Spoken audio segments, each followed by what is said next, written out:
Smoke చేయడం ఒక్క పఫ్తోనే start అవుతుంది.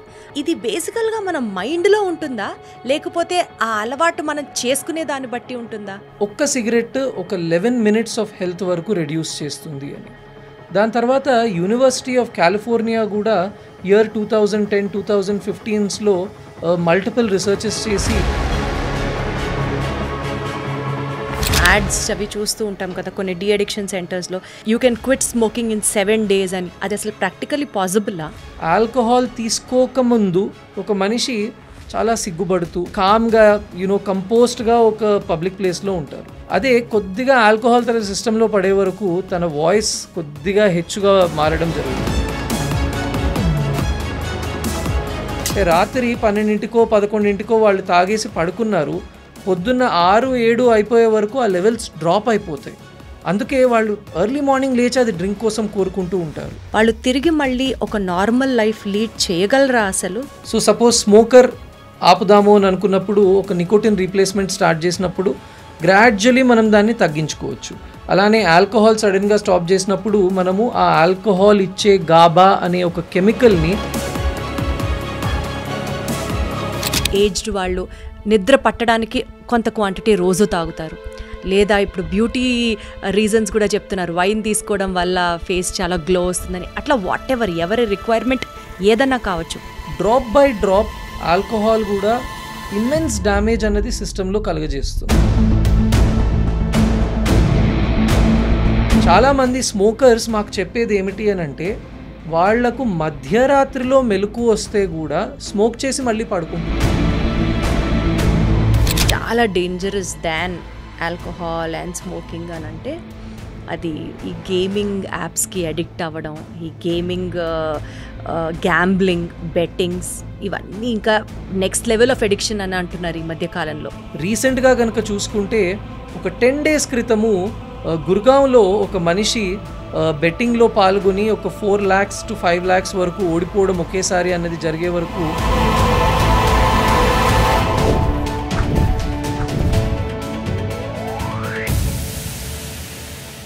మనకి నచ్చిన పని చేస్తే ఒక తెలియని హై ఉంటుంది.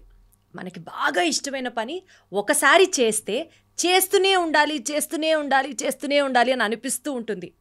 ఇక్కడే అసలైన హ్యాబిట్స్ పిక్చర్లోకి వస్తాయి.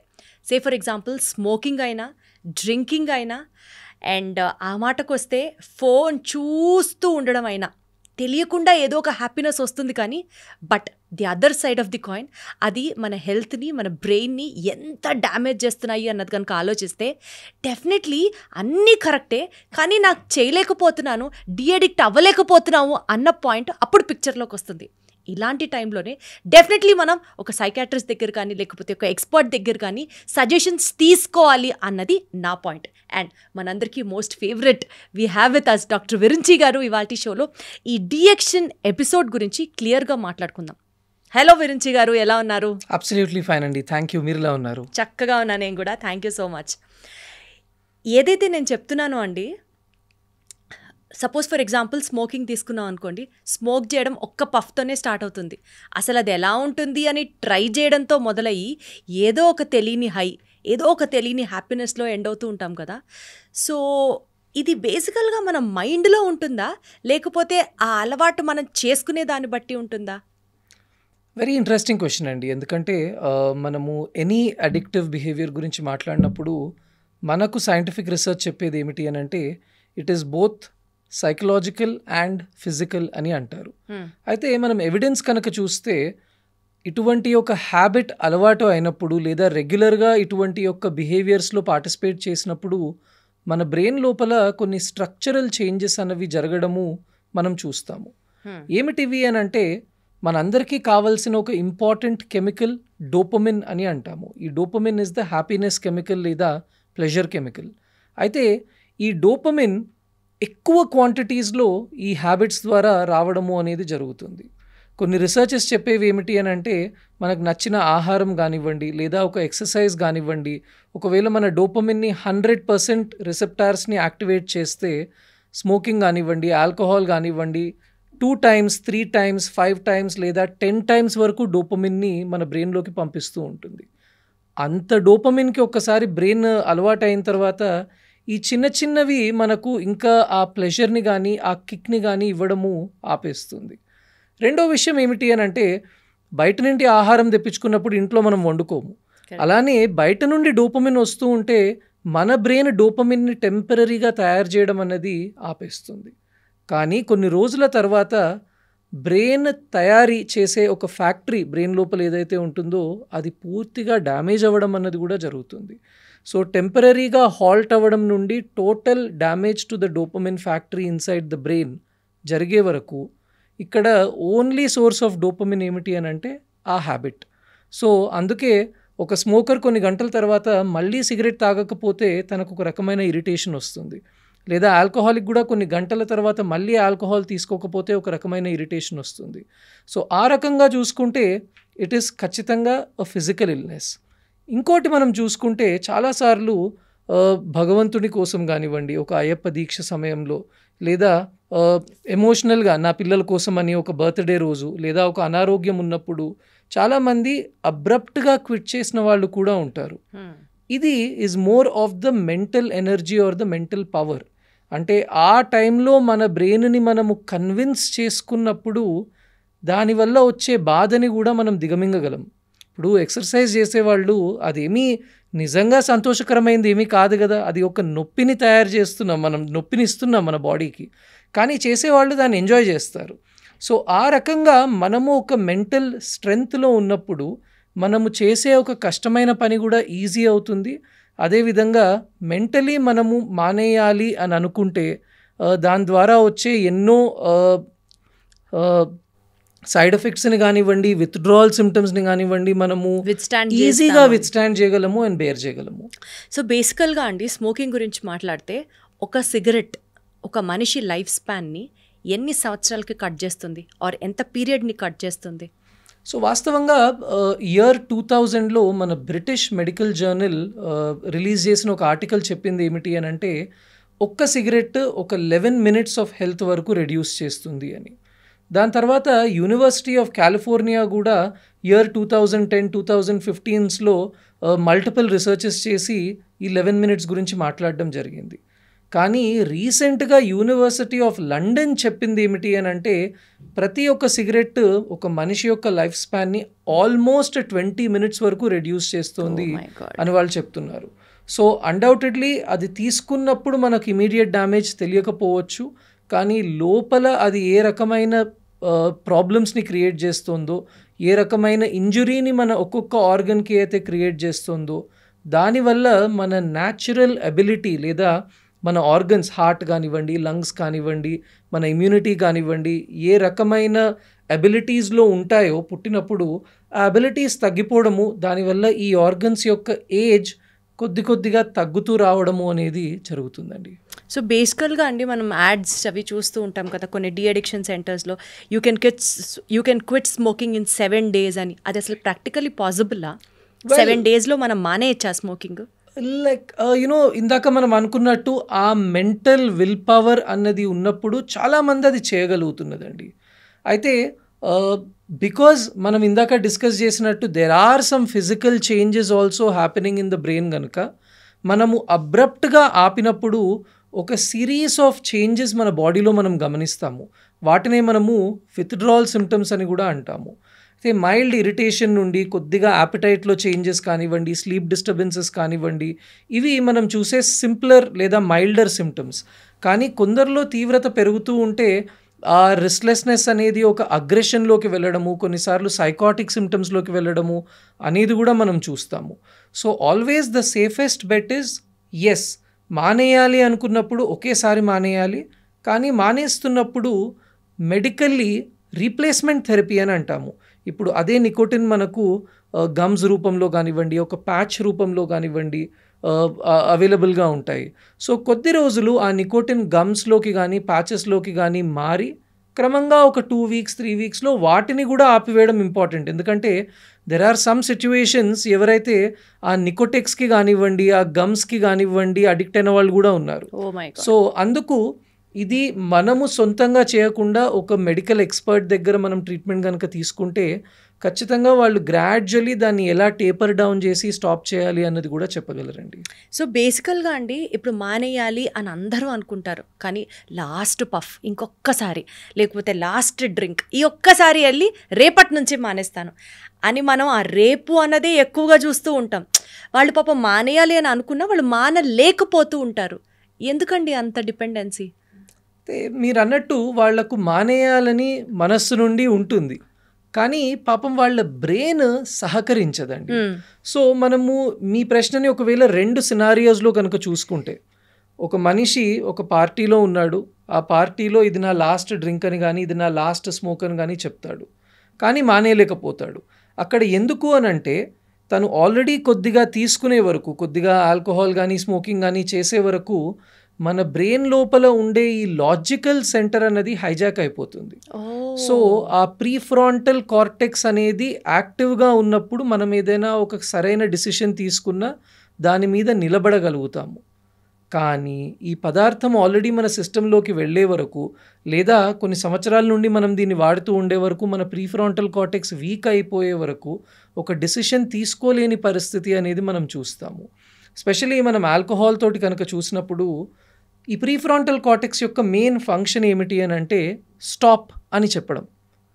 ఇప్పుడు చాలాసార్లు మనం గమనించేది ఏంటంటే, ఆల్కహాల్ తీసుకోకముందు ఒక మనిషి చాలా సిగ్గుపడుతూ, లేదా చాలా కామ్గా కంపోస్ట్గా ఒక పబ్లిక్ ప్లేస్లో ఉంటారు. అదే కొద్దిగా ఆల్కహాల్ తన సిస్టంలో పడే వరకు తన వాయిస్ కొద్దిగా హెచ్చుగా మారడం జరుగుతుంది. ఇంకొద్దిగా ఆల్కహాల్ పడే వరకు ఇంతసేపు కామ్గా ఉన్న మనిషి, ఎప్పుడూ డ్యాన్స్ చేయని మనిషి సడన్గా డ్యాన్స్ చేయడము మొదలు పెడతాడు, ఎప్పుడు పాటలు పాడని మనిషి పాటలు పాడడం మొదలు పెడతాడు. సో ఇదంతా కూడా ఎక్కడి నుంచి వస్తుంది అని అంటే ఈ ప్రీఫ్రాంటల్ కార్టెక్స్లోని వద్దు అందరూ చూస్తున్నారు అని చెప్పే సెంటర్ ఆగిపోవడం. అయితే పాట పాడడము డ్యాన్స్ చేయడము అనేది ఈజ్ అ ఫన్ థింగ్, కానీ కొన్నిసార్లు ఇప్పుడు ఈ ఆల్కహాల్ తీసుకున్నప్పుడు ఆ ప్రీఫ్రాంటల్ కార్టెక్స్ స్టాప్ అయిపోయే వరకు ఒక మనిషి బండి వేగంగా నడపడము, లేదా ఒక చిన్న ఆర్గ్యుమెంట్లో పెద్ద గొడవదాకా వెళ్ళడము, ఇతరులను హాని చేయడము, ఈ రకమైన ప్రవర్తనలు కూడా చేస్తాడు. సో అందుకు కొద్ది క్వాంటిటీ ఆల్రెడీ తీసుకున్న వాళ్ళు దాన్ని ఆపడం చాలా కష్టం. పోనీ ఇంకొక సినారియో కనుక మనం చూసుకుంటే, ఎవరైతే ప్రస్తుతం తీసుకోలేదు కానీ నేను ఇవాళ నుంచి మానేద్దాము అని అనుకుంటున్నాను, లేదా మీరు అన్నట్టు ఇవాళ లాస్ట్ డే రేపు నేను ఆపేద్దాము అని అనుకుంటున్నాను అని అనుకుంటారు. కానీ ఇక్కడ ప్రాబ్లం ఏమవుతుంది అని అంటే, కొద్ది వరకు ఈ అలవాటు అయ్యే వరకు ఈ పదార్థము నుండి వచ్చే ప్లెజర్ కన్నా ఈ పదార్థము లేనప్పుడు ఉండే విత్డ్రావల్ సిమ్టమ్స్ చాలా భయంకరంగా ఉంటాయి. సో కొన్ని ఇయర్స్ తర్వాత ఒక ఆల్కహాలిక్ కానీ ఒక స్మోకర్ కానీ ఆల్కహాల్ని స్మోకింగ్ని ఎంజాయ్ చేయడం కన్నా అది లేనప్పుడు ఉండే ఆ విత్డ్రావల్ సిమ్టమ్స్, ఆ ఇరిటబిలిటీని కానీ ఆ రెస్ట్లెస్నెస్ని కానీ తట్టుకోలేని పరిస్థితి ఉండే వరకు మళ్ళీ వద్దనుకున్నా కూడా అది తప్పని తెలిసినప్పటికీ మళ్ళీ బ్రెయిన్ నువ్వు ఇది ఇస్తావా ఇవ్వవా అని డామినేట్ చేసి తన చేత ఆ ప్రవర్తనను మళ్ళీ చేయించడం అనేది కూడా మనం చూస్తూ ఉంటామండి. అసలు బేసికల్గా అండి ఇప్పుడు మందు తాగడమే మాట్లాడదాం, మీరు అన్నట్టు ఆల్కహాలే మాట్లాడదాం. సే ఫర్ ఎగ్జాంపుల్ రోజు చాలా లిమిటెడ్ క్వాంటిటీ తీసుకుంటా, నాకు ఎక్కువ కావాలనిపించదు, అనిపించినా నేను తాగను. లేదా కొంతమంది ఏజ్డ్ వాళ్ళు నిద్ర పట్టడానికి కొంత క్వాంటిటీ రోజు తాగుతారు. లేదా ఇప్పుడు బ్యూటీ రీజన్స్ కూడా చెప్తున్నారు, వైన్ తీసుకోవడం వల్ల ఫేస్ చాలా గ్లో వస్తుందని. అట్లా వాట్ ఎవర్ ఎవరి రిక్వైర్మెంట్ ఏదన్నా కావచ్చు. రోజు లిమిటెడ్ క్వాంటిటీ తీసుకోవడం వల్ల అదొక స్లో పాయిజన్ లాగా అవుతుందా బాడీలో? దానికి కూడా ఈ అడిక్టివ్ సీన్ ఉంటుందా? ఆరెల్స్ అసలు అది అవాయిడ్ చేయడమే మంచిదా? అంటే పాయిజన్లా ఉంటుందా, అది కూడా హ్యాబిట్ అయిపోయే ఆస్కారం ఉందా? Is my question. Undoubtedly alcohol is a slow poison అండి. గ్రాడ్యువలీ ఒక నీటి ధార ఏ రకంగా అయితే ఒక పర్వతాన్ని కానివ్వండి చీలుస్తుంది అని అంటారో, డ్రాప్ బై డ్రాప్ ఆల్కహాల్ కూడా ఇమ్మెన్స్ డ్యామేజ్ అన్నది సిస్టంలో కలుగజేస్తుందండి. ఓకే. అయితే మీరు అన్నట్టు చాలాసార్లు మా దగ్గరికి ఎవరైనా హాస్పిటల్స్కి వచ్చినప్పుడు వాళ్ళు అడిగేది ఏమిటి అని అంటే, సార్ డాక్టరే 2 డ్రింక్స్ తీసుకోమని చెప్తారు కదా అని. ఇది చాలా కామన్గా అడిగే ప్రశ్న. అయితే వాస్తవంగా ఇక్కడ ఫ్యాక్ట్ ఏమిటి అని అంటే, ఒక డాక్టర్ దగ్గరికి వెళ్ళినప్పుడు సార్ నాకు మాత్రం అలవాటు ఉంది, దీన్ని నేను ఆపలేకపోతున్నాను అని అడిగినప్పుడు, మీరే నన్ను ఎంత తాగాలి అని చెప్పండి అని అన్నప్పుడు డాక్టర్ చెప్పేది ఏమిటి అని అంటే, తాగడం కరెక్ట్ కాదు, కానీ అప్పటికీ నువ్వు తీసుకోవాలనుకుంటే నాట్ మోర్ దాన్ 2 drinks అని డాక్టర్స్ చెప్తారు. అయితే ఈ నాట్ మోర్ దెన్ 2 అది మాత్రమే రిజిస్టర్ అవుతుంది. 2 drinks అన్నది రిజిస్టర్ అయ్యి ఆ నాట్ మోర్ అనేది వెళ్ళిపోతుంది. అయితే మీరు అన్నట్టు yes, alcohol has some health benefits. మీరు అన్నట్టు స్కిన్ చేంజెస్ కానివ్వండి, లేదా హార్ట్ హెల్త్ మీద దాని ఉండే ఎఫెక్ట్ ఏమిటి అని అంటే, మన లోపల ఉండే రక్తగణాలను కొద్దిగా డైలేట్ చేస్తుంది, దానివల్ల ఫ్లో బెటర్గా ఉంటుంది. కానీ వీటన్నిటికీ there are better treatments available. ఇప్పుడు స్కిన్ కోసం కానివ్వండి, హార్ట్ హెల్త్ కోసం కానివ్వండి, నిద్ర కోసం కానివ్వండి, better and safer treatments available. ఎందుకంటే బికాజ్ రీసెంట్ స్టడీస్ అన్నీ కూడా చెప్తున్నవి ఏమిటి అని అంటే, even a single drop of alcohol is dangerous. So there is no safety limit for alcohol. And ఇంకొకటి సమ్ హారిఫిక్ స్టడీస్ రిజల్ట్స్ ఏమిటి అని అంటే, ఒక మనిషికి ఆల్కహాల్ తీసుకునే అలవాటు ఉంటే, ఒక మనిషి రెగ్యులర్గా ఆల్కహాల్ తీసుకునే అలవాటు ఉన్నప్పుడు, it might be a male or it might be a female, రేపటి రోజు వాళ్లకు పుట్టే పిల్లల బ్రెయిన్స్ పుట్టడమే వీక్గా పుడతాయి అని కూడా కొన్ని రీసెర్చెస్ చెప్తున్నాయి. అంటే పిల్లవాడు పుట్టక ముందు మనం తీసుకునే ఆల్కహాల్ కూడా ఎక్కడో మన స్పర్మ్ క్వాలిటీని కానీ, ఎగ్ క్వాలిటీని కానీ, మన లోపల ఉండే జెనెటిక్స్ని కానీ ఎఫెక్ట్ చేస్తాయి అని ఖచ్చితంగా రిజల్ట్స్ చెప్తున్నాయి. And gradually, because it's a slow poison, మనకి ఇమీడియట్ రిజల్ట్స్ కనిపించకపోవచ్చు, but the kind of damage it has on the entire system అండి. అంటే వెంట్రుకల నుండి పాదము గోటి వరకు every organ has a damaging effect because of these substances. ఇది మనం ఓన్లీ స్మోక్ గురించో ఆల్కహాల్ గురించో కాదు కదా డాక్టర్ గారు. బేసికల్గా మనం ఏదైతే డ్రగ్స్ గురించి మాట్లాడుతున్నామో, ఒక ఆల్కహాల్ కన్నా స్మోక్ కన్నా డ్రగ్కి ఎక్కువ అడిక్టివ్ కెపాసిటీ ఉంటుందా? చిన్న క్వాంటిటీ తీసుకున్నా తొందరగా అడిక్ట్ అయిపోతారా? ఈ డ్రగ్ అడిక్షన్ అసలు ఎలా జరుగుతుంది? What is the mechanism? ఎందుకు అడిక్ట్ అవుతారు డ్రగ్స్కి?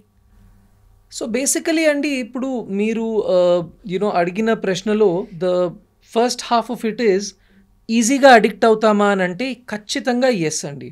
ఎందుకంటే రీసెర్చెస్ చెప్తున్నవి ఏమిటి అని అంటే, ఇప్పుడు ఇందాక మనం మాట్లాడినట్టు నాకు నచ్చిన ఆహారం నేను తీసుకున్నాను అనుకోండి, నా బ్రెయిన్ లోపల ఉండే ఈ డోపమిన్ రిసెప్టార్స్ ఒక 50 నుండి 75% వరకు యాక్టివేట్ అవుతాయి. అదే ఒక లవ్ మేకింగ్ యాక్టివిటీలో, ఒక ఇంటిమసీలో పార్టిసిపేట్ చేసినప్పుడు 100% ఈ రిసెప్టార్స్ యాక్టివేట్ అవుతాయి. అలానే మెడిటేషన్ చేసినప్పుడు 70% వరకు ఈ రిసెప్టార్స్ యాక్టివేట్ అవుతాయి. సో మెడిటేట్ చేస్తే డోపమిన్ రిసెప్టార్స్ యాక్టివేట్ అవుతాయి. yes హ్యాపీ హార్మోన్స్ వస్తాయా? అబ్సల్యూట్లీ మెడిటేషన్ చేస్తే. yes so meditation, mindfulness practices చేసినప్పుడు సెరోటోనిన్, డోపమిన్ లాంటి పాజిటివ్ కెమికల్స్ రిలీజ్ అవుతాయి. అయితే ఇవన్నీ కనుక మనం చూసుకుంటే 50 to 100% లోపల ఉన్నాయి. కానీ ఇప్పుడు గంజాయి లాంటి ఒక సబ్స్టెన్స్కి 350 యూనిట్స్ ఆఫ్ డోపమిన్ రిలీజ్ అవుతుంది అని, అలానే హెరోయిన్, కొకేన్ లాంటివి 1000 యూనిట్స్ వరకు రిలీజ్ చేస్తాయి అని మనకు రీసెర్చెస్ చెప్తున్నాయండి. So that is one of the biggest reasons why వీటికి అడిక్షన్ అనేది చాలా త్వరగా జరుగుతుంది. ఎందుకంటే అంత డోపమిన్ని బ్రెయిన్ ఒక్కసారి చూసే వరకు బ్రెయిన్ మళ్ళీ ఆ డోపమిన్, ఎందుకంటే మనం న్యాచురల్గా చేసే ఏ యాక్టివిటీ కూడా అంత డోపమిన్ ఇవ్వదు. సో ఇంకా ఖచ్చితంగా ఐ వాంట్ దట్ అని బ్రెయిన్ అడగడము అనేది is one important thing. And undoubtedly ఈ యాక్టివిటీస్లోకి వెళ్ళిన తర్వాత గ్రాడ్యువల్గా లోపల ఉండే కొన్ని బ్రెయిన్ ఏరియాస్ ష్రింక్ అవ్వడము, డ్యామేజ్ అవ్వడము, అండ్ ఆ రకమైన డ్యామేజ్ అయ్యే వరకు అంటే బ్రెయిన్ లోపల డిసిషన్ మేకింగ్ అబిలిటీ తగ్గిపోతుంది. ఇది నా కోసము, ఇది నాకు నష్టం చేస్తోంది, దీనివల్ల నాకు తీవ్రమైన డ్యామేజ్ జరుగుతోంది అని అర్థం చేసుకునే అబిలిటీ తగ్గిపోయి బ్రెయిన్ ఎంతసేపు ఇంపల్సివ్గా ఆలోచించడం మాత్రమే చేస్తుంది. కావాలంటే కావాల్సిందే నాకు అన్నట్టు బిహేవ్ చేస్తుంది. సో ఆ రకమైన బిహేవియర్ లేదా ప్రిమిటివ్ బ్రెయిన్ ఏరియా ఫంక్షనింగ్లోకి బ్రెయిన్ వెళ్ళిపోతే ఇంకా ఆ లూప్ అన్నది తయారవుతుంది. ఇంకా అది కావాల్సినప్పుడల్లా దానికోసమని ఏ రకమైన ప్రయత్నమైనా చేయడము. ఎన్నోసార్లు మేము వింటూ ఉంటాము, ఆల్కహాల్ కోసమని 50 కిలోమీటర్లు దూరం వెళ్ళామని, లేదా గంజాయి కోసమని ఎన్నో కిలోమీటర్లు దూరం వెళ్ళి ఎంతో డబ్బు ఖర్చు పెట్టామని. ఎందుకు అని అంటే ఆ టైంలో ఆ వచ్చే క్రేవింగ్ భరించలేనంతగా ఉండే వరకు కంపల్సరీ అది కావాలి, దానికోసము ఎంత దూరమైనా వెళ్తాము అని చాలామంది ఇవి యూజ్ చేసేవాళ్ళు చెప్పడం అన్నది జరుగుతూ ఉంటుంది. అదే ఇప్పుడు విత్డ్రాయల్ చేసుకోవాలి అని అనుకున్నారనుకోండి, అప్పుడు బ్రెయిన్లో యాక్చువల్గా ఏం జరుగుతుంది? జస్ట్ బ్రెయిన్ని మనం రెసిస్ట్ చేస్తూ ఉంటాం, బలవంతంగా ఆపుతూ ఉంటాం, అంతేనా? Or what is the physiology which is happening inside the brain? So now when we talk about addiction అండి, ఈ రకంగా ప్లెజర్ కెమికల్ ఊరికే తయారయ్యే వరకు మన బ్రెయిన్ లోపల ఒక మెమొరీ అన్నది ఫామ్ అవుతుంది. ఓకే. సో ఫర్ ఎగ్జాంపుల్, ఒక మనిషి తన స్నేహితుడితోటి కలిసి ఒక పండగ రోజు ఒక బార్కి వెళ్ళి డ్రింక్ తీసుకున్నాడు, ఆ రోజు ఎంజాయ్ చేశాడు. ఇప్పుడు ఇదంతా కూడా తన బ్రెయిన్ లోపల రిజిస్టర్ అయ్యింది. నెక్స్ట్ టైం ఏమవుతుంది అని అంటే, ఆ ఫ్రెండ్ని కలవగానే మనం పలానా రోజు వెళ్ళి డ్రింక్ తీసుకున్నాము, ఎంజాయ్ చేశాము అనే మెమొరీ బ్రెయిన్ తయారు చేస్తుంది. లేదా వచ్చే సంవత్సరం అదే పండగ రోజు ఈ ఫ్రెండ్ని కలవకపోయినా లాస్ట్ ఫెస్టివల్ రోజు నువ్వు వాడిని కలిసి ఇలా తాగడం వల్ల నీకు ప్లెజర్ వచ్చింది అని బ్రెయిన్ రిమైండ్ చేస్తుంది. సో ఊరికే ఆ మెమొరీ అన్నది మనకు పాపప్ అవ్వడం వల్ల ఈ బ్రెయిన్ మళ్ళీ కూడా ఆ పదార్థం వైపు వెళ్ళడము అనేది జరుగుతూ ఉంటుంది. సో ఆ రకంగా ఎక్సెస్ డోపమిన్ అన్నది ఊరికే బ్రెయిన్ కోరుకోవడము, ఆ బ్రెయిన్ కోరుకునే వరకు బ్రెయిన్కి ఊరికే ఇవ్వడము, ఇచ్చే వరకు ఇక్కడ క్లాస్ టీచర్గా కూర్చున్న ఈ ప్రీఫ్రాంటల్ కార్టెక్స్ ఇంకా పని చేయలేకపోవడము, అది తప్పు, అలా చేయడం వల్ల నష్టం జరుగుతుంది అని చెప్పలేకపోవడము జరిగే వరకు ఈ లూప్ అన్నది ఫామ్ అవుతుంది. So this is the addiction loop. అయితే మీరు అన్నట్టు విత్డ్రావల్ టైంలో ఏం జరుగుతుంది అని అంటే, there is a sudden crash. ఇప్పుడు నేను మెట్లు ఎక్కుతూ వచ్చినప్పుడు ఒక్కొక్క మెట్టు ఎక్కి 10వ మెట్టు వరకు వచ్చాను, కానీ దిగేటప్పుడు మాత్రం నన్ను పైనుంచి కింద వరకు జంప్ చేయమంటే they will be a sudden crash in my system. అదేవిధంగా ఒకేసారి అంత డోపమిన్ అలవాటు అయిపోయి ఆ డోపమిన్ ఒక్కసారి 100 నుంచి 0కి పడిపోయే వరకు బ్రెయిన్ ఒక రకమైన ఇంబ్యాలెన్స్లోకి వెళ్ళిపోతుంది. ఆ రకమైన ఇంబ్యాలెన్స్లోకి వెళ్ళినప్పుడు మనకు ఈ విత్డ్రావల్ సిమ్టమ్స్ అనేవి వస్తాయి. ఇందాక చెప్పినట్టు స్లైట్ ఇరిటబిలిటీ తోటి స్టార్ట్ అవ్వచ్చు, రెస్ట్లెస్నెస్ ఉండొచ్చు, స్లీప్ డిస్టర్బెన్సెస్ ఉండొచ్చు, కానీ కొందరిలో తీవ్రంగా చేతులు వణకడము, దాని తర్వాత హాలుసినేషన్స్, లేనిది ఉన్నట్టు ఎవరో మాట్లాడుతున్నారు, లేదా నా మీద ఏదో పాకుతోంది, నాకు ఎవరో కనిపిస్తున్నారు, ఆ రకంగా ఒక సైకాటిక్ ఎపిసోడ్లోకి వెళ్ళడము, అది భరించలేనంత భయంకరంగా ఉంటుంది. దానివల్ల ఊరికే తీసేసుకోవడము అనేది జరుగుతూ ఉంటుంది. చాలామంది ఆల్కహాలిక్స్లో కనుక మనం చూస్తే ఎర్లీ మార్నింగ్ డ్రింకింగ్ ఉంటుంది. అంటే రాత్రి 12కో 11కో వాళ్ళు తాగేసి పడుకున్నారు, పొద్దున్న 6-7 అయిపోయే వరకు ఆ లెవెల్స్ డ్రాప్ అయిపోతాయి. అందుకే వాళ్ళు ఎర్లీ మార్నింగ్ లేచి అది డ్రింక్ కోసం కోరుకుంటూ ఉంటారు. చాలామంది స్మోకర్స్ మాకు చెప్పేది ఏమిటి అని అంటే, వాళ్లకు మధ్యరాత్రిలో మెలకు వస్తే కూడా స్మోక్ చేసి మళ్ళీ పడుకుంటున్నారు. సో ఈ రకంగా ఆ విత్డ్రావల్ సిమ్టమ్స్ అనేది స్టార్ట్ అయిపోయే వరకు బ్రెయిన్ ఎట్టి పరిస్థితులలో అది ఏ సమయమైనా కూడా నాకు ఆ పదార్థం కావాల్సిందే అని డామినేట్ చేసే వరకు దాన్ని ఇవ్వడం అనేది జరుగుతుంది. అసలు అలవాటే అవ్వకూడదు. అయిన తర్వాత ఇంత కష్టంగా ఉంటుందా? ఎప్పుడు విత్డ్రావల్ సిమ్టమ్స్ ఉంటాయి అంటే, ఎప్పుడు ఆ డోపమిన్ లెవెల్ డ్రాప్ అయిపోతుందో మనకు తెలీదు. అర్ధరాత్రి కావచ్చు, తెల్లవారుజామున కావచ్చు.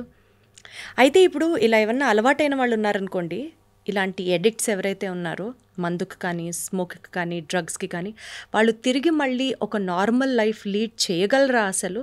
Could they come back to normal? Most individuals are able to do it అండి. ఎందుకంటే there are wonderful treatments that are available. ఈ డీఅడిక్షన్ ప్రోగ్రామ్స్లో మనం చేసే ఫస్ట్ స్టెప్ని డీటాక్సిఫికేషన్ అంటాము. అంటే ఈ లెవెల్స్ సడన్గా డ్రాప్ అవ్వకుండా గ్రాడ్యువలీ డ్రాప్ అయ్యేటట్టు. సో రీప్లేస్మెంట్ థెరపీ ఇందాక ఏదైతే చెప్పానో, సో సపోజ్ స్మోకర్ ఆపుదాము అని అనుకున్నప్పుడు ఒక నికోటిన్ రీప్లేస్మెంట్ స్టార్ట్ చేసినప్పుడు గ్రాడ్యువలీ మనం దాన్ని తగ్గించుకోవచ్చు.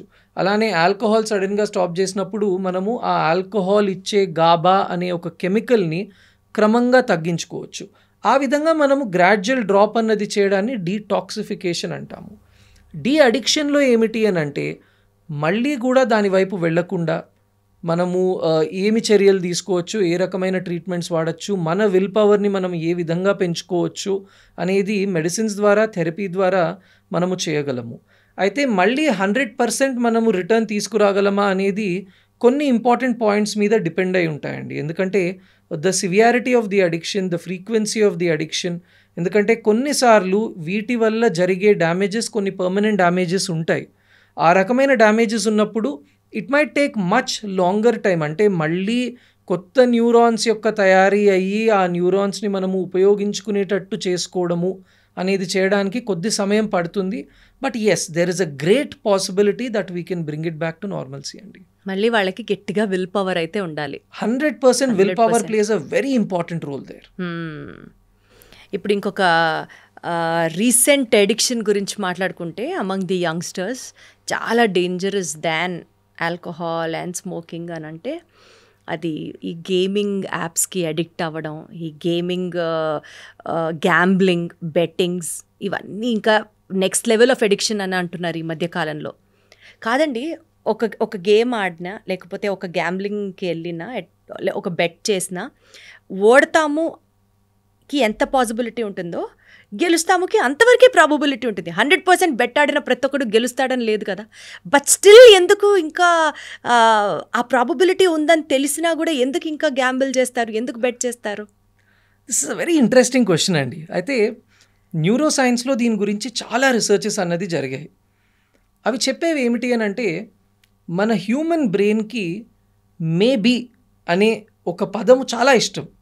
అవునా? సో మన బ్రెయిన్కి జరుగుతుందేమో, అది పాజిటివ్ అయినా నెగిటివ్ అయినా దీనిని మన బ్రెయిన్ చాలా సీరియస్గా తీసుకుంటుంది. అందుకే ఒక ఎగ్జామ్ కన్నా ముందు నేను ఫెయిల్ అవుతానేమో అనే భయము కొన్నిసార్లు రాయకుండా కూడా మనం ఆపేస్తుంది. అలానే మీరు అన్నట్టు ఈ గ్యాంబ్లింగ్ సమయంలో గెలుస్తానేమో అనే ఆ ఒక్క థాట్ మనను ఎంత దూరానికైనా కూడా పుష్ చేస్తుంది. So that is one of the most important reasons why the brain keeps on doing it. అంటే మనము ఇది ఓడిపోతామని తెలుసు, లేదా ఓడిపోయే ఛాన్సెస్ ఉన్నాయి, 100% ఛాన్సెస్ ఉన్నాయని తెలిసినా కూడా ఒక్కసారి ప్రయత్నం చేద్దాము అని బ్రెయిన్ మనని ట్రిక్ చేయడం అన్నది జరుగుతుంది. ఇంకొకటి ఏమిటి అని అంటే ఇక్కడ లాస్ చేజింగ్ అని అంటాము. ఈ లాస్ చేజింగ్ ఏమిటి అని అంటే ఈసారి అయిపోతుంది, ఈసారి ఖచ్చితంగా అయిపోతుంది అని మన బ్రెయిన్ మనకు చెప్పడం మొదలు పెడుతుంది. ఇంకొకటి ఏమిటి అని అంటే ప్రాబబిలిటీస్. వీళ్ళు ఎక్కడో వింటారు, నేను 5 సార్లు ఆడితే నేను గెలిచాను, ఒకసారి గెలిచాను, లేదా 10 టైమ్స్లో ఒక్కసారి గెలిచే ఛాన్స్ ఉంది, ఆ 10th టైం ఇదేనేమో అని మన బ్రెయిన్ నమ్మిచ్చేస్తుంది అన్నమాట బ్రెయిన్. అబ్సల్యూట్లీ. కానీ అలా చేయడం వల్ల ఫ్యామిలీస్ డిస్ట్రాయ్ అయిపోయిన కేసెస్ చాలా చూస్తున్నాం కదండి. చాలా అండి. స్టూడెంట్ కెరియర్స్ అన్ని నాశనం అయిపోయేవి, పిల్లలు చదువు మానేసి ఈ గ్యాంబ్లింగ్, ఈ బెట్టింగ్ యాప్స్లోకి వెళ్ళడాలు, ప్రాణాలు కోల్పోతున్న సంఘటనలు కూడా చాలా వింటున్నాం ఈ మధ్యకాలంలో. ఎంతోమంది అండి, మేము కూడా చూస్తూ ఉంటాము, వాళ్ళ దగ్గరున్న ఆస్తిని పూర్తిగా కోల్పోవడము and at the same time వాళ్ళు బయట నుండి అప్పులు తీసుకురావడము అనేది చాలా కామన్గా వింటూ ఉంటాము. వాళ్ళతో మాట్లాడినప్పుడు వాళ్ళు చెప్పేది ఇదే. వాళ్ళకి ఏమనిపిస్తుంది అని అంటే, నేను ఆల్మోస్ట్ గెలిచాను, మళ్ళీ ఇంకోసారి ప్రయత్నం చేస్తే గెలుస్తాను కదా అనే ఒక థాట్ ప్రాసెస్ వాళ్ళ లోపల ఉండిపోతుంది. సో ఇక్కడ ఏమవుతుంది అని అంటే, ఆల్మోస్ట్ గెలిచినప్పుడు మన బ్రెయిన్కి గెలిచినప్పుడు ఉండే సంతోషం ఎంతనో అంతే సంతోషాన్ని తీసుకొస్తుంది. సో అందుకు మళ్ళీ వీళ్ళు చేస్తున్నారు అని చెప్పడము అండ్ వీటిని మేము పుస్తకాల్లో కూడా చదవడం అనేది మనం చూస్తున్నాము. రీసెంట్గా కనుక చూసుకుంటే ఒక 10 days క్రితము గుర్గాంలో ఒక మనిషి బెట్టింగ్లో పాల్గొని ఒక 4 lakhs to 5 lakhs వరకు ఓడిపోవడం ఒకేసారి అన్నది జరిగే వరకు ఆత్మహత్య చేసుకోవడం అన్నది జరిగింది. అలానే గేమింగ్ వల్ల కూడా రీసెంట్గా చూసుకుంటే ఒక పిల్లవాడు ఒక 2 days కంటిన్యూస్గా గేమ్ ఆడాడు లక్నోలో. ఆ 2 days ఆడిన తర్వాత this game is like a poison అని ఒక లెటర్ రాసి తను ఆత్మహత్య చేసుకోవడం అన్నది జరిగింది. ఇంకా కనుక మనము కొద్దిగా ఓల్డర్ రిపోర్ట్స్లోకి వెళ్తే, ఆస్ట్రేలియాలో ఒక పిల్లవాడు ఈ గేమింగ్ ఆపారు అని తండ్రిని తల్లిని షూట్ చేయడం అన్నది జరిగింది.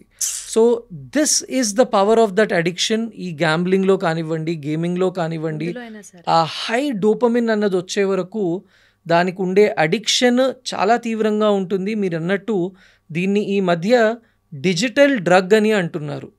సో ఇప్పుడు ఒక సిగరెట్ కానివ్వండి, ఒక ఆల్కహాల్ కానివ్వండి, ఒక ఫ్యామిలీ మెంబర్ ముందు చేయడానికి ఒక పిల్లవాడు భయపడతాడు. కానీ ఈ ఫోన్లో ఉండేది మనము ఎవరి ముందైనా ఇట్ ఈస్ సోషలీ యాక్సెప్టెడ్, ఎక్కడైనా కూర్చొని చేయొచ్చు. And that kind of an addiction ఏదైతే ఇప్పుడు ఈ పిల్లల్లో కానివ్వండి if you talk about society everybody అండి, ఇప్పుడు ఒక 2 minutes కోసం మీరు ఒకవేళ బ్రేక్ తీసుకుంటే మై బ్రెయిన్ మైట్ సే ఒక్కసారి ఫోన్ ముట్టుకుని చూద్దాము అని. And that is the kind of addiction that all of us are in. ఎక్కడైనా కూడా చూడండి, ఒక ఎయిర్పోర్ట్లో కానివ్వండి, ఒక రైల్వే స్టేషన్లో కానివ్వండి, ఒక 10 నిమిషాలు వెయిట్ చేయవలసి ఉంటే ప్రతి ఒక్కళ్ళు ఫోన్లో ఉంటారు. ఒక క్యూలో నడుస్తూ కూడా మనం ఫోన్లో చూసుకుంటూ ట్రాఫిక్ నడుస్తున్నాము. జామ్స్ లో కూడా ఫోన్లు తీసుకొని చూసుకుంటున్నారు. అబ్సల్యూట్లీ అండి, అబ్సల్యూట్లీ. అండ్ కాదండి, రీల్స్ చూసుకోవడం, దాని తర్వాత ఈ షార్ట్ వీడియోస్ అన్ని పిక్చర్లోకి వచ్చిన తర్వాత ఫోన్ అడిక్షన్ కూడా చాలా ఒక వర్స్ట్ అడిక్టివ్ హ్యాబిట్ అయిపోయింది అని అంటున్నారు. And very true. And because of that ఇవాళ పిల్లలలో వెరీ షార్ట్ అటెన్షన్ స్పాన్స్ అన్నది చూస్తున్నాము. ఎందుకంటే మనం మన బ్రెయిన్కి ఏ రకమైన హ్యాబిట్ని ఇస్తే ఆ రకమైన హ్యాబిట్ అలవాటు అవుతుంది. సో వీళ్ళు ప్రతిదీ కూడా ఒక్కసారి తీసుకునే ఇన్ఫర్మేషన్ 60 minutes 90 minutes మాత్రమే ఉంటుంది. And that is high definition videos అనేవి ఉంటున్నాయి. ఆ రకంగా ఉండే వరకు బ్రెయిన్ యొక్క అటెన్షన్ స్పాన్స్ కూడా ప్రతి సంవత్సరము క్షీణిస్తూ వస్తుంది. అంటే లాస్ట్ 25 yearsలో చూసుకుంటే కొన్ని సెకండ్స్ తగ్గిపోయిందని రీసెర్చెస్ అన్నది చెప్తున్నాయి. అండ్ ఇంకొకటి ఏమిటి అని అంటే ఇవేవి రిజిస్టర్ కూడా కావట్లేదు. పోనీ ఇంత ఇన్ఫర్మేషన్ ఇస్తున్నాము, బ్రెయిన్ ఏమన్నా తెలుసుకుంటోందా అని అంటే అక్కడ పాపం రిజిస్టర్ చేసుకునే సమయం కూడా లేదు బ్రెయిన్కి. ఎందుకంటే యూజువలీ ఒక వీడియో చూసిన తర్వాత అది షార్ట్ టర్మ్ మెమరీలోకి వెళ్ళి అక్కడి నుంచి లాంగ్ టర్మ్ మెమరీలోకి వెళ్ళి అక్కడి నుంచే సేవ్ అవ్వాలి. కానీ ఇక్కడ ఏం జరుగుతోంది, ఇది షార్ట్లోకి వచ్చే వరకు ఇంకొకటి వెనక నుంచి వచ్చి దీన్ని తోసేస్తోంది. ఆ రకంగా అయ్యే వరకు మెమరీ అన్నది తగ్గిపోతుంది. There is too much of cognitive overload, మన బ్రెయిన్ మీద టూ మచ్ ఆఫ్ లోడ్ అన్నది పడుతోంది. అండ్ మన అటెన్షన్ స్పాన్స్ తగ్గిపోవడము, ఇంపల్సివిటీ పెరగడము, యాంగ్జైటీ, డిప్రెషన్స్ లాంటివి కూడా చాలా తీవ్రంగా పెరగడము ఈ సోషల్ మీడియా వల్ల కానివ్వండి, గేమింగ్ వల్ల కానివ్వండి, లేదా ఈ డిజిటల్ డ్రగ్ వల్ల కానివ్వండి చాలా ఎక్కువగా చూస్తున్నాం. అంటే ఇప్పుడు మీరు అన్నట్లు కాగ్నిటివ్ ఓవర్లోడ్ ఏదైతే జరుగుతుందో, అంటే రీల్స్ చూడడం వల్ల కానీ లేకపోతే సోషల్ మీడియాకి అలా ఎడిక్ట్ అయిపోయి ఆర్స్ టుగెదర్ సోషల్ మీడియా మీద స్పెండ్ చేయడం వల్ల బ్రెయిన్ యొక్క ఎఫికసీ కూడా డిస్టర్బ్ అవుతుందా? ఖచ్చితంగా అవుతుందండి. రేపటి రోజున మనం కరెక్ట్గా ఫోకస్ చేయలేము, దేని మీద కాన్సన్ట్రేటెడ్గా ఉండలేము, బ్రెయిన్లో ఉన్న మెమరీ పవర్ తగ్గిపోతుంది. ఇవన్నీ సైడ్ ఎఫెక్ట్స్ ఆఫ్ ఎక్కువ సోషల్ మీడియా మీద స్పెండ్ చేయడమే అని అనుకోవాలి. అబ్సల్యూట్లీ అండి. ఎందుకంటే మనం తీసుకునే ఈ ప్రతి ఇన్ఫర్మేషన్ కూడా మన ప్రీఫ్రాంటల్ కార్టెక్స్లోకి వెళ్తుంది. ఈ ప్రీఫ్రాంటల్ కార్టెక్సే మనం మాట్లాడుతున్న ఈ అబిలిటీస్ అన్నిటినీ కూడా చేయగలిగేది. Focus, attention, concentration, memory, decision making, problem solving. అయితే ఈ ప్రీఫ్రాంటల్ కార్టెక్స్ మీద ఒక ఓవర్లోడ్ పడుతోంది. దానికి పాపం రికవరీ టైం అన్నది లేదు. ఆ రికవరీ టైం లేకుండా ఓవర్లోడ్ పడే వరకు ఇప్పుడు ఒకే మనిషితోటి మనము మార్నింగ్ డ్యూటీ, నైట్ డ్యూటీ కంటిన్యూస్గా చేయిస్తూ ఉంటే తనకు రెస్ట్ అన్నది ఇవ్వకపోతే ఒక టైంలో తన హెల్త్ క్షీణిస్తుంది. The same thing is happening to the prefrontal cortex. And recent studies అన్నీ కూడా చెప్తున్నది ఏమిటి అని అంటే, ఎస్పెషల్లీ ఒక ల్యాండ్మార్క్ స్టడీ, ABCD స్టడీ అని యుఎస్లో ఒక 10 years స్పాన్ వాళ్ళు పిల్లలందరినీ చదువుతున్నారు. ఎవ్రీ ఇయర్ వాళ్ళ బ్రెయిన్ స్కాన్స్ చూస్తున్నారు. వీళ్ళు ఎన్ని గంటల సేపు ఫోన్ వాడుతున్నారు, వాళ్ళ బ్రెయిన్ స్కాన్స్ ఎలా ఉన్నాయి అని. ఆ స్కాన్స్లో ఉండే షాకింగ్ రిజల్ట్స్ ఏమిటి అని అంటే, ఇదే ప్రీఫ్రాంటల్ కార్టెక్స్ ఏదైతే 60 ఏళ్ల తర్వాత 70 ఏళ్ల తర్వాత ష్రింక్ అవ్వాలో 20 ఏళ్లకి ష్రింకేజ్ అన్నది జరుగుతుంది. సో ఇంకొకసారి అది ష్రింకేజ్ అయిన తర్వాత మీరు చెప్తున్న ఈ అబిలిటీస్ ఏవి కూడా ఆ బ్రెయిన్ చేయలేని పరిస్థితుల్లోకి వెళ్తుందండి. కానీ ఇప్పుడు మందు మంచిది కాదు, స్మోకింగ్ మంచిది కాదు, ఎక్కువసేపు ఫోన్ చూడడం మంచిది కాదు, ఇవన్నీ మంచిది కాదు నాకు తెలుసు. కానీ how do we come out of it? అది కదా ప్రాబ్లం. అప్పుడు కదా మాకు ఒక డాక్టర్ హెల్ప్ కావాలి. So I think the fact is అండి, మనము ఎక్కడో తెలియకుండానే ఒక హై డోపమిన్ కోసము అలవాటు పడిపోతున్నామండి. And this has been happening for centuries. ఎందుకంటే ఇప్పుడు ఒక మనిషి ఉదయం లేవగానే ఫస్ట్ చేసే పని ఏమిటి? పళ్ళు తోముకున్న తర్వాత కానీ పళ్ళు తోముకోకుండా ముందు కానివ్వండి కాఫీ తాగుతాము. దట్ ఈస్ అ స్టిమ్యులెంట్, అది డోపమిన్ ఇస్తుంది. We do not need that. కానీ మన హై సొసైటల్ ప్రెషర్స్ వల్ల కానివ్వండి, మన లైఫ్ స్టైల్స్ వల్ల కానివ్వండి, ఉదయము నిద్ర లేవగానే మనము మన బ్రెయిన్కి ఒక స్టిమ్యులేషన్ని ఇవ్వడము అనేది ఎప్పటి నుండో ఒక అలవాటుగా ఉండిపోయింది. అయితే విత్ టైం ఏమవుతోంది అని అంటే, ఈ డోపమిన్ని ఇచ్చే సోర్సెస్ మారుతూ వస్తున్నాయి. అన్ఫార్చునేట్లీ సోర్సెస్ మారడంతో పాటు ఇవి టూ హై లెవెల్స్ ఆఫ్ డోపమిన్ని ఇవ్వడం అన్నది జరుగుతుంది. సో టీ, కాఫీ, స్మోకింగ్, ఇప్పుడు ఏమవుతోంది, ఉదయం లేచిన ఫస్ట్ 15-20 మినిట్స్ లోపల phone, notifications, emails, likes, comments చూసుకోవాల్సి వస్తుంది. సో ఆ రకమైన హై డోపమిన్ లెవెల్స్కి అలవాటు పడడము అనేది మనము ఆపాలి. అది సడన్గా ఆపగలమా? ఖచ్చితంగా it is a difficult thing. కానీ gradually replacing it with natural dopamine అనేది ఇస్ సంథింగ్ వెరీ ఇంపార్టెంట్ అండి. అసలు నాకు ఇక్కడ డౌట్ వస్తుందండి, డోపమిన్ అనేది ఒక మంచి హార్మోనా లేకపోతే హార్మోనా, అది హ్యాపీ హార్మోనే కదా? యా, అసలు డోపమిన్ అనేది అసలు అది మంచి హార్మోనా చెడ్డ హార్మోనా? హ్యాపీ హార్మోన్ అంటారు, దానికి అడిక్ట్ అయిపోతే జరగాల్సిన నానా చండాలాలు జరిగిపోతున్నాయి. Is it good or bad? Dopamine actual culprit, నాకు అర్థమైంది ఇప్పుడు. లేదండి, ఇట్స్ వెరీ ఇంట్రెస్టింగ్ టేక్. ఎందుకంటే మీరు అన్నట్టు డోపమిన్ ఇస్ ద కాజ్, కానీ dopamine is very essential. Unfortunately ఏమవుతుంది అని అంటే టూ మచ్ ఆఫ్ డోపమిన్కి మన బ్రెయిన్ అలవాటు పడిపోతుంది. రోజు కొద్దిసేపు ఈ డోపమిన్ రిలీజ్ అన్నది జరిగితే వాస్తవంగా అది మన బ్రెయిన్ని కాపాడుకోవడానికి సరిపోతుంది.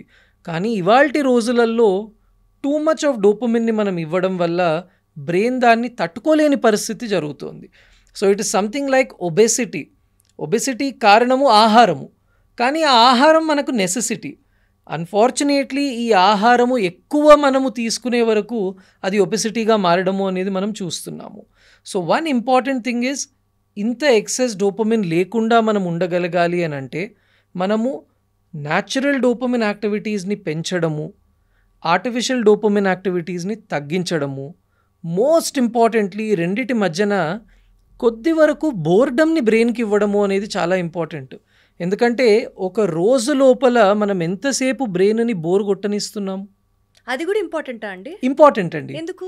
ఎందుకంటే ఆ బోర్డమ్ టైంలో మన సెల్స్ యొక్క యాక్టివిటీ కొద్దిగా స్లో అవుతుంది, ఆ సెల్స్ మీద పడుతున్న లోడ్ అన్నది తగ్గుతుంది. ఆ బోర్డమ్లో ఉన్నప్పుడు సెల్ఫ్ ఇంట్రోస్పెక్షన్ అనేది జరుగుతుంది. దాని స్కోప్ ఇవ్వట్లేదు. ఇప్పుడు ఒక 2 నిమిషాలు నాకు ఫ్రీ టైం దొరుకుతుంది అని అంటే వెంటనే ఫోన్లోకి వెళ్ళిపోతున్నాము. సో ఆ రకమైన excess load or excess dopamine ఏదైతే ఇస్తున్నామో దాన్ని మనం తగ్గిస్తే మనం ఖచ్చితంగా ఈ న్యాచురల్ డోపమిన్ని తీసుకుంటూ మన బ్రెయిన్స్ని కాపాడగలము. And at the same time మనం ఇన్ఫర్మేషన్ అంతా తీసుకుంటున్నాం, కానీ దాన్ని ఉపయోగించాలి అని అంటే ఎప్పుడు మనం దాన్ని ఆలోచించాలి, ఆ ఆలోచించే శక్తి ఎక్కడ ఉంటుంది? టైం ఇవ్వట్లేదు కదా. సో మళ్ళీ బోర్డంలో దట్ సెల్ఫ్ ఇంట్రోస్పెక్షన్ అనే టైం మనం ఇస్తాము. ఇప్పుడు ఇవాళ I see a podcast of yours, మీరు ఒక మంచి పాడ్కాస్ట్ చేస్తారు, అందులోంచి నేను ఒకటి నేర్చుకున్నాను, దాన్ని నేను నా లైఫ్లో ఎక్కడ ఇంప్లిమెంట్ చేయాలి? అది చేయాలంటే కూడా I need to give that kind of a boredom to the brain. And ఆ రకమైన బోర్డమ్ మనం ఇచ్చినప్పుడు, బోర్డమ్ అన్నప్పుడు it can be a very calmer activity like breathing, just mindfulness practices. అంటే ఒక 10 థింగ్స్ మీద ఫోకస్ పెట్టే బదులు ఒకే దాని మీద ఫోకస్ పెట్టడము. ఎందుకంటే ఇవాళ రోజుల్లో మన లైఫ్ ఎలా ఉంటుంది అని అంటే ఒక ఫోన్ యాప్ లాగా ఒక 10 యాప్స్ ఓపెన్ అయిపోయే వరకు ఫోన్ స్లో అవుతుంది. మన బాడీస్ కూడా, మన బ్రెయిన్ కూడా too many things at once చేసే వరకు ఇట్ ఈస్ బికమింగ్ స్లోవర్. మనం అన్నీ చేస్తున్నాం అనుకుంటున్నాం కానీ మనం చేయలేకపోతున్నాం. So slowing down the brain, doing things where you're only focusing on one thing. Simple thing, తినేటప్పుడు టీవీ చూడడం, ఫోన్ చూడడం ఆపేస్తే and focus only on the food, it is very boring but it is good. అలానే మనం ఫ్రెండ్స్తో కూర్చున్నప్పుడు అసలే phone ముట్టుకోకుండా ఉండడము, ఇట్ కెన్ బి బోరింగ్. కొద్దిసేపు తర్వాత మన బ్రెయిన్ మధ్య వినే కెపాసిటీ తగ్గిపోయింది, ఫోకస్ తగ్గిపోయింది. సో ఎవరేం మాట్లాడుతున్నారో మనకు తెలియట్లేదు లేదా గ్రాస్ప్ చేసుకోవట్లేదు. కానీ అలానే ఫోకస్ చేయగలిగితే దట్ ఈస్ వెరీ గుడ్. ఇంకా అన్ఫార్చునేట్ ఏంటంటే cinema already it is a entertainment and that is coming in to the brain, it is dopamine. ఆ సినిమాలో కూడా ఫోన్. సో అన్ఫార్చునేట్లీ ఈ రకంగా ప్రతి చోట 2-3 యాక్టివిటీస్ ఏదైతే చేస్తున్నామో దాన్ని 1కి తీసుకొస్తే ఇనీషియల్ బోర్డమ్ ఉంటుంది, but it is very healthy for the brain అండి. అబ్సల్యూట్లీ. సో నాకు అర్థమైంది ఏంటంటే హెల్దీ డోపమిన్ ఫ్యాక్టర్స్ ఏవేవైతే మనకి ఇస్తాయో వాటిని డెవలప్ చేసుకోవడం, ప్రాక్టీస్ చేసుకోవడం చేస్తే మేబీ ఎడిక్టివ్ థింగ్స్కి కాస్త తక్కువ మనం ఇంక్లైన్ అవుతాం. తద్వారా at least it is also good for the overall health. దానివల్ల తర్వాత అవి మానుకోవడానికి బ్రెయిన్ విత్డ్రావల్ సిమ్టమ్స్ని విత్స్టాండ్ అయ్యి విల్ పవర్ పెట్టి ట్యాబ్లెట్లు వేసి ఇంతా కాకుండా let us just practice healthy habits and start developing healthy dopamine releases in to the body. అది మాత్రం Absolutely. ఫోకస్ చేయాలి. Absolutely థ్యాంక్ యూ అండి. సో మచ్ అండి. యాజ్ ఆల్వేస్ మీరు చెప్పే ప్రతి పాయింట్ ఒక్కొక్క ఆణిముత్యంలానే ఉంటుంది. బట్ అది ఎంత ప్రాక్టీస్ చేస్తామో is the task, is the individual effort ఒక్కొక్కటి చూడాలి. But then thank you so much. Thank you. Thank you so much అండి. Thank you.